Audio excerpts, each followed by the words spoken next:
I'm Jeanie Tse, and I'm here to talk to you about schizophrenia and its relationship to smoking. We know that about 80% of people who have schizophrenia smoke, which is far higher than the general population, where it's more like 20%.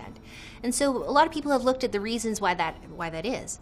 So there's been a lot of different research to look at why there's this relationship between schizophrenia and smoking.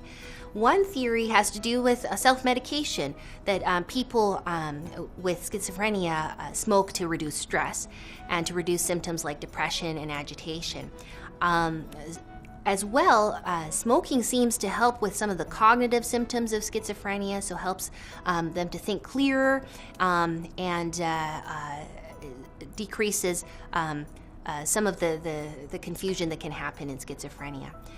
But the biggest reason that has stood up in the studies may be boredom, that a lot of people with schizophrenia end up being institutionalized for periods of time, being out of work, and that leads to a lot of idle time that leads to smoking behavior. Obviously, we know that smoking leads to poor outcomes in terms of heart disease, lung disease, and cancer. And so we know that this is something that needs to be addressed. So there's a lot of energy being put into smoking cessation programs for people with schizophrenia and other serious mental illnesses. And so these can be accessed, through your treatment providers. Both both psychiatrists and primary care providers have been involved in these efforts.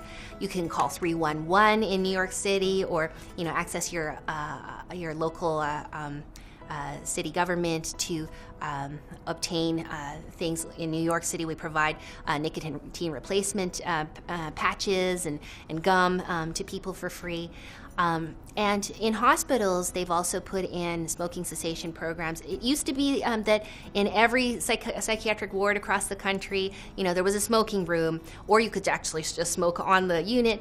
When I started training as a psychiatrist, we even used to give cigarettes out to people to encourage them to come into the clinic. That is a thing of the past, thank goodness. We now really work to reduce smoking, because we know that it really affects people's risk, both in terms of mortality and quality of life.